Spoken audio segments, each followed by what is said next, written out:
Tokius sveikinimo žodžius yra patikėjusi tikriausiai mūsų Lietuvos Respublikos prezidentė, bet vyriausia patarėja gerbiama Virginija Būdienė. Ne kiekvienas laikraštis yra sulaukęs kokių nors prezidentės komentarų. Gerų, šiaip sau, bet dialogas yra susilaukęs. Nes kai tenka referuoti prezidentai apie įvairius dalykus, švietimo problemas ir ne tik švietimo problemas, tai dažnai tenka pasiremti ne tik statistikos departamento skaičiukais, ne tik ekspertų, iškilių profesorių nuomonėmis, bet taip pat ir kitais šaltiniais, kurie leidžia tokį gyvesnį, tikresnį pajautimą atrasti. Jeigu nesi apsilankęs ar susitikęs su profesinėmis sąjungomis, tai gali dialoge rasti užsakomuosius, reiškia tuos žodžius, kuriuos ir norėjo profesinės sąjungos pasakyti. Taigi prezidentės prielankumą galiu niekiek nedvejodama ir perduoti. Dialogas yra sunkus mylėti ir jis turbūt neskirtas mylėti. Nes jis ir pasišiaušęs būna, ir dygus kaip tas kaktusas, kur ten, ir kandus, ir reikalingas, įvairus. Bet, man rodos, dialogas, kai jam kuo sunkiau, tuo jisai geresnis būna.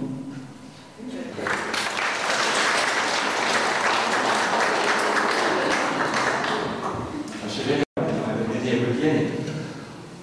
O dabar, man regis, jau gerbiamas mūsų Kęstutis Miliauskas paštinas plunksną sueiliavo mažiausiai kokį 4. Per nominacijų liūtį man į galvą atėjo toks sakinukas. Mielieji, visą vakarą žiūriu jūs ir grožiuosi, kaip gražiai jūs atsispindit lubose.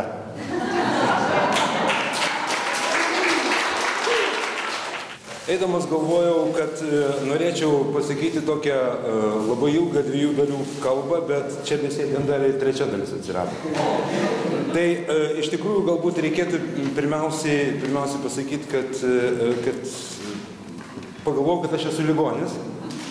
Vien todėl, kad ne visą laiką dialogą skaitau daugiau kaip valandą, kartais būna tik 5 minutės kiekvieną ketvirtadienį, bet neperskaityti savaitę dialogo, tai jau kažkoks tai nebesusipratimas ir tiesiog lauki dabar jau to ketvirtadienio ir to ryto, kad atsidaręs paštą gali paskaityti PDF formatu laikraštį.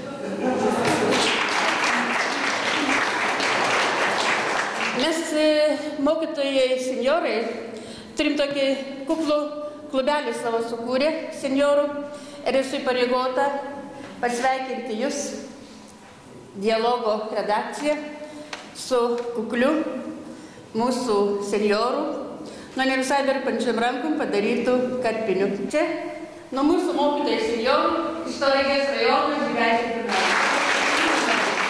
Viskas priklauso nuo asmenybės autento, stiprumo, talento. Ir aš tiesiog sveikinu, džiaugiuosi, kad dialogą kuria iš tikrųjų talentingos, stiprios asmenybės. Manyčiau, kad būtent tai yra viso ko pradžia. Ir pabaiga, ir rezultatas. Ir dialogas yra stiprus dėl to, kad yra įvairus. Ir aš tiesiog linkiu gyvuoti, o mano vaišės labai žemiškos, labai biržietiškos, bet atrankos kriterijus buvo tikrumas. Taip, kad toks, koks tikras yra dialogas, tokios buvo alų ir duona aš jau atidaviau, čia yra per metus ąsotis ir vardiniai saldainiai. Su šventėm.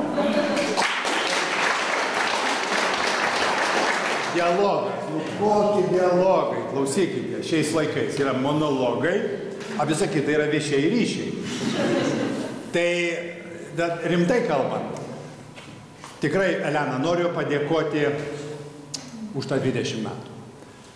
Nesame mes, kaip sakant, kovos draugai, žygio draugai.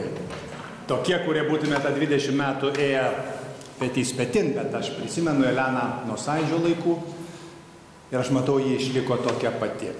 Sąjūdžio laikai ir tie 20 metų mes matom labai daug nubyrėjo žmonių. Liko labai mažai iš to žygio, iš to, kuris pakėlė mus į laisvę, į priklausomybę.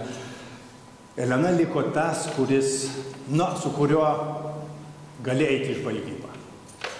Jie žmogus, žodžio žmogus, pareigos žmogus, sąžinės žmogus ir kūrybos žmogus. Ir tai mane nepaprastai žavi ir ta kūryba, jos siela atsispindi ir jos vaikuose. Jos dukra, Gabrielė, manau, kad visais atžvilgiais yra užaugusi panašiai į savo mamą ir kai kuriais atžvilgiais net ir pranoksta ją. O tėvai, kurių vaikai, kurie nepranoksta savo tėvų, tai skaitau tėvų nesėkmė. O Eleną ir sveikinu su tą sėkme.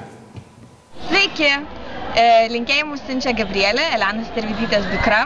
Labai sveikinu dialogą su 20-mečiu. Linkėjimai iš Pietų Afrikos, kaip matote. Mano draugė yra 12-okė Afrikos mokykloje, kur aš leidžiu laiką. Labai džiaugiuosi už dialogą, labai gailiuosi, kad negaliu ten būti, bet sveikinu visus, labiausiai savo mamą ir dialogo kolektyvą. Taip pat džiaugiuosi, kad yra daug tokių žmonių kaip jūs, kurie padeda dialogui. Kaip matote, esu visai kitam pasaulio gale, bet niekada nepamiršiu dialogo. Myliu labai. Ate.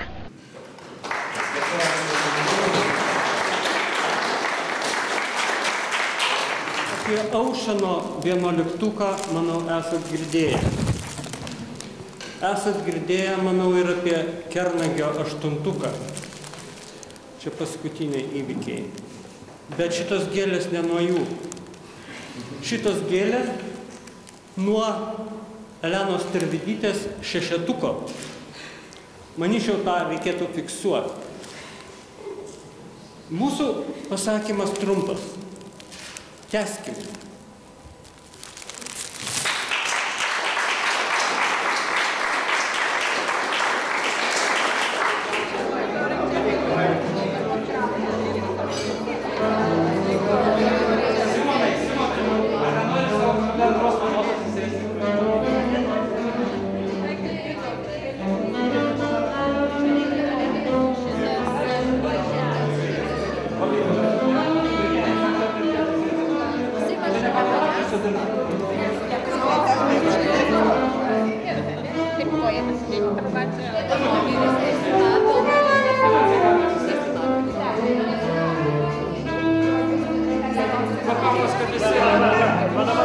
Čia dabar gali būti šiek tiek problematiška.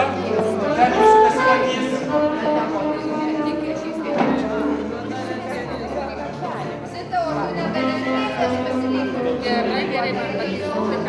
Manęs nesužiūrite.